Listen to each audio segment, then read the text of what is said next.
Yellowstone National Park was established as the world's first national park by an act of Congress and signed into law on March 1, 1872, by President Ulysses S. Grant. It spans 2.2 million acres of mountains, rolling plains, geysers, and forests.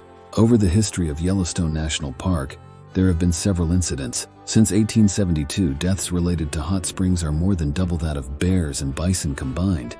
22 people have lost their lives due to scalding. Many of the hot springs in the park are in excess of 150 degrees Fahrenheit, and some are hotter than 185 degrees Fahrenheit. The actual number may be higher if you count the disappearance of a man who was staying at Fountain Hotel in Lower Geyser Basin, a 36-year-old Ohio man named Leroy R. Piper.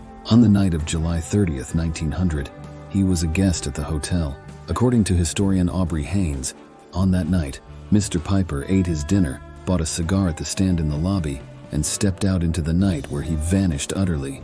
So it is presumed that he fell into a hot spring during a nighttime stroll, because no evidence of his disappearance has ever been discovered.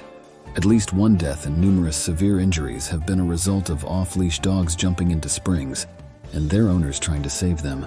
Drowning and falls also account for several deaths in the park over the years. There are several examples of people who go missing and end up being found to have succumbed to a fall or drowning. 2 people have been killed as a result of bison encounters and 8 from bear attacks. 7 of the 8 fatalities were caused by grizzly bears. Only 1 fatal bear attack was classified as predatory. I did find a report of a coyote attacking a cross-country skier near Old Faithful. The coyote was claimed to be injured, and the skier was able to scare it away with one of his skis. I couldn't find any incidents of wolves attacking humans, but did find an incident regarding a man running at a wolf with his shirt off. It was reported that a man was spotted at Yellowstone National Park pulling his shirt off and chasing a wolf out of the Lamar Valley. The incident was captured by another park visitor, photographer Derek Nielsen, who was enjoying watching the animals. Derek said, "I spotted a gorgeous black wolf making his way up the valley." Nielsen said, "I also spotted this fool who decided to take his shirt off and chase the wolf up the hill. Don't be an idiot like this guy. I wish a ranger had seen this. Report these kind of people to the wildlife management team. Please don't harass the wildlife. They have enough to deal with from humans."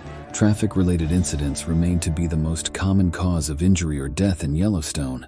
According to park figures, in 2014 there were 18 motor vehicle accidents with injuries. In 2015 that increased to 48, and in 2016 there were 34 incidents with injury. Motor vehicle rollovers, meanwhile, went from just 2 in 2014 to 7 in 2015 to 19 rollovers in 2016. There have been over 100 auto-related fatalities or serious injuries over the years in or around Yellowstone. This is likely due to steep elevation, curvy roads mixed with weather conditions, and large animals. These have been several reports of driving off of a cliff or rollovers, large animal collisions, as well as multiple vehicle collisions. So driving in Yellowstone is by far statistically the most hazardous activity in Yellowstone. Please be safe, cautious, and aware of your surroundings. This is not the place to get wild and take risks. It is raw nature, and it can be unforgiving.